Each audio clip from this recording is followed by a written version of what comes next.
Tatanagar station पर हुई press conference में भारतीय रेल के चक्रधरपुर मंडल ने ट्रेनों की लेट लतीफी पर सफाई दी। सीनियर डीसीएम आदित्य रंजन के मुताबिक पिछले 15 दिनों में पंक्चुअलिटी 35% से बढ़कर 65 से 75% हो गई है और औसत देरी 120 मिनट से घटकर 15 से 20 मिनट रह गई है। रेलवे ने बताया कि सीनी चाईबासा, गम्हरिया, चांडिल समेत कई सेक्शनों में नई लाइनों का काम चल रहा है, जिससे ट्रैफिक दबाव कम होगा। साथ ही भविष्य में डेडिकेटेड फ्रेट कॉरिडोर बनने पर मालगाड़ियां अलग ट्रैक पर शिफ्ट होगी, जिससे यात्री ट्रेनों की रफ्तार और समय पालन दोनों में बेहतर होंगे। आज हम लोग यहाँ पे एक प्रेस मीट कर रहे हैं। फोकस है कि जो विगत दिनों में जो प्रोग्रेस हुआ है रेलवे की तरफ से, उसके लिए आप लोग को इन्फॉर्मेशन देना था।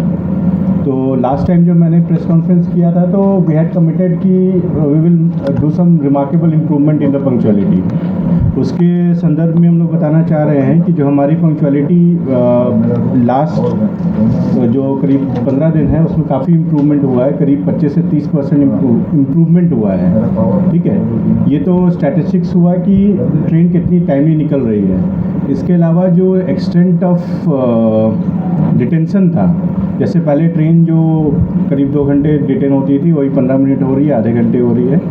तो ये भी हम लोग फोकस करके कम कर रहे हैं। तो पहला चीज़ है कि ओवरऑल पंक्चुअलिटी हमारी काफ़ी इम्प्रूव हुई है।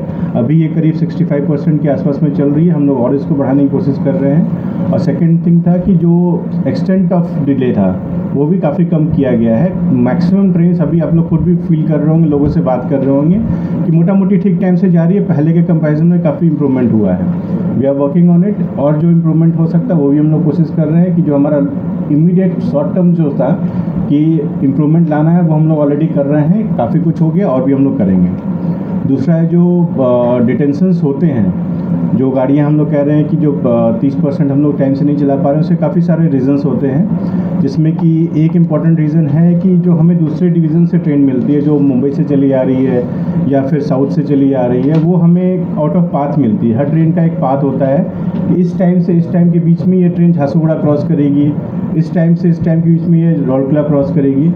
वो ट्रेन अगर आउट ऑफ पाथ मिलती है तब फिर उसको सेक्शन में हर जगह पे डिटेंशन होता है, क्योंकि दूसरे ट्रेन के पाथ से कोलाइड कर जाता है। तो उसमें एक गाड़ी को रोक के दूसरी गाड़ी चलानी पड़ती है। तो एक कारण ये भी बनता है। इसको भी हम लोग कोशिश कर रहे हैं कि कैसे स्ट्रीमलाइन किया जा सके।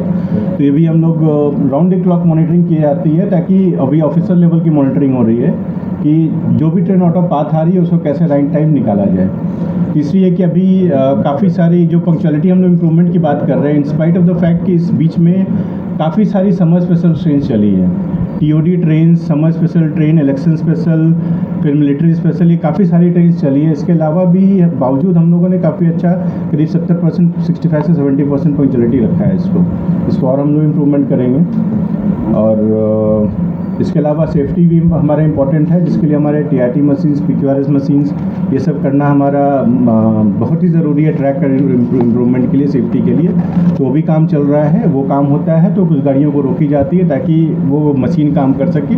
3 घंटे कभी 4 घंटे ब्लॉक होती है, जिसके कारण दूसरी गाड़ियाँ रुकी रहती हैं। फिर वो ब्लॉक मशीन काम कर लेता है, फिर एक एक करके गाड़ियाँ निकलती हैं। तो ये सब जो है वो प्रैक्टिकल कॉन्स्ट्रेंट्स हैं जो डे टू डे वर्किंग में आती है, जो हम लोग उसको रिजॉल्व करते हैं।